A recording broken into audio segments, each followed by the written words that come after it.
Իմ շատ սիրելի բաժանորդներին ասում եմ բարի ուշ երեկո, մեր մոտ երեկոյան 9 անցա,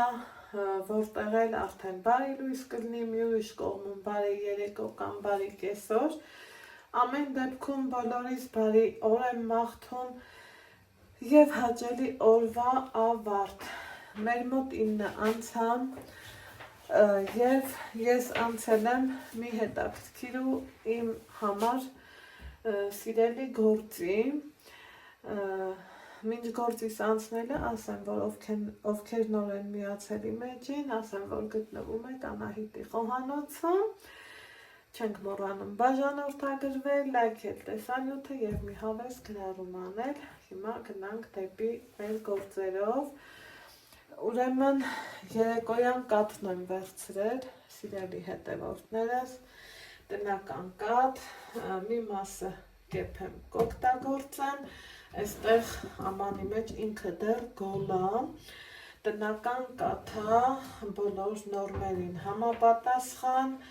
մի մասն ուզում եմ եփեմ, մյուս մասն էլ կաթնաշոր պատրաստեմ, պատրաստելու եմ այս գեղեցիկ կաթսայով, շատ սիրում եմ նմանատիպ թափանցիկ կաթսաներ, թափանցիկ սպասք, որ քո արի ինձ օգնի Ալեքս ջան, որ քո պատրաստածի ամեն ինչը, այսպես ասած, թափանցիկ ձևով երևում է, այստեղ ինձ օգնելու է իմ ու ձեր սիրելի Ալեքսանդրը,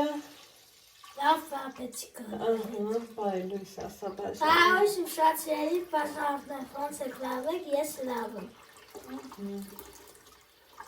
Այսպես, սիրելիներս, ուզում եմ աչկաչափով կիսեմ, մի 2.5 լիտրը, այսպես ասած,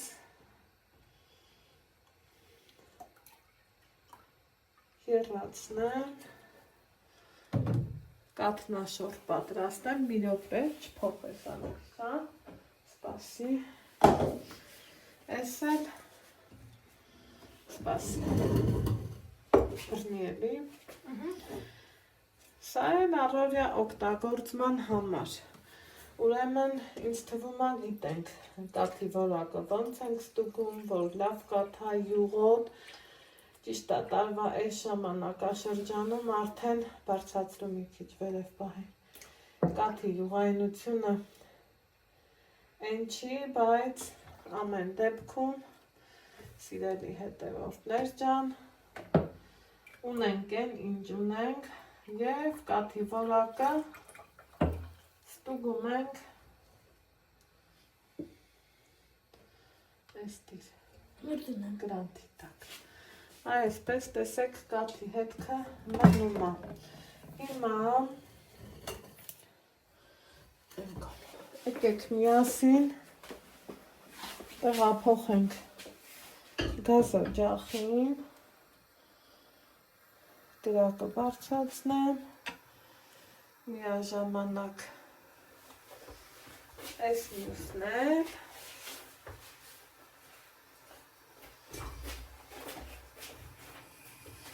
և սպասենք եռա,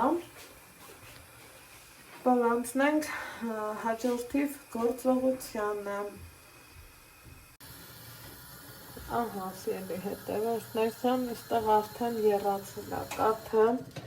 ես վերցրել եմ վրայից մի բաժակ,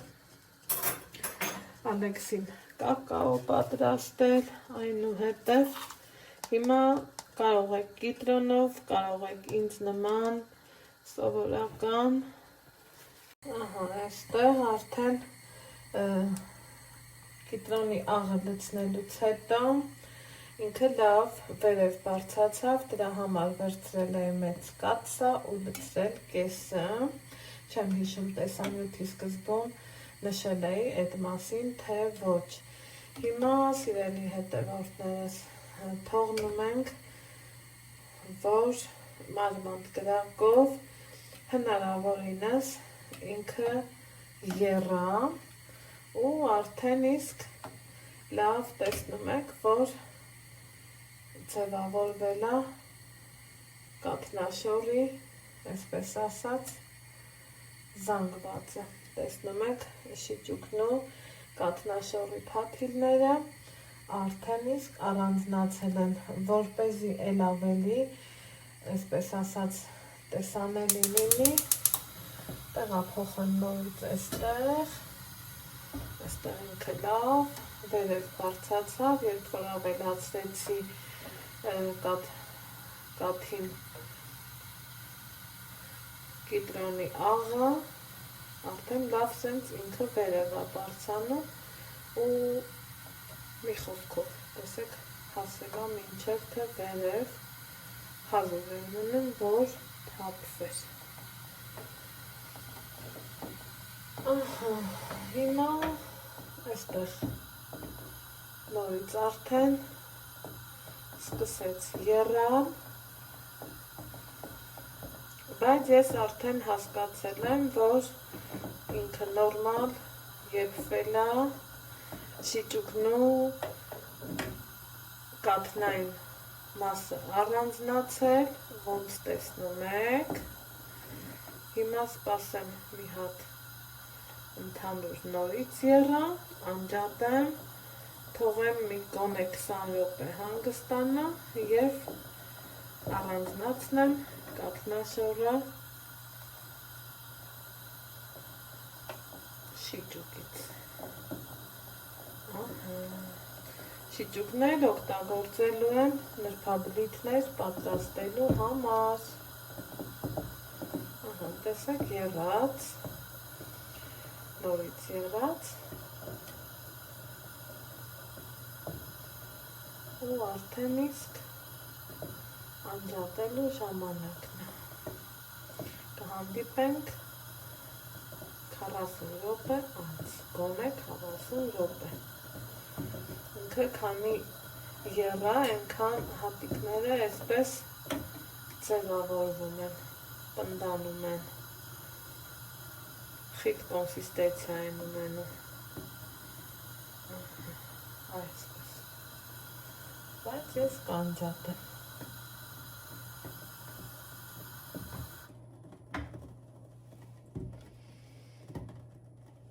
Սպասենք առանձնանա շիճուկնու կաթնաշորը իրարից։ Անցավ արդեն որոշակի ժամանակ և տեսնում եք պարզ, որ առանձնացել է կաթնաշորը շիճուկից ու ինքը ունի այսպիսի տեսք, սիրելիներ ջան։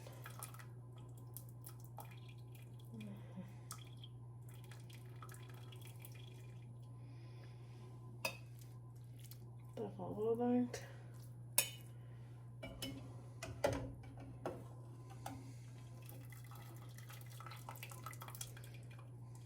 և վայելենք։ Տեսեք ինչքան ինքը լավ ստացվել է։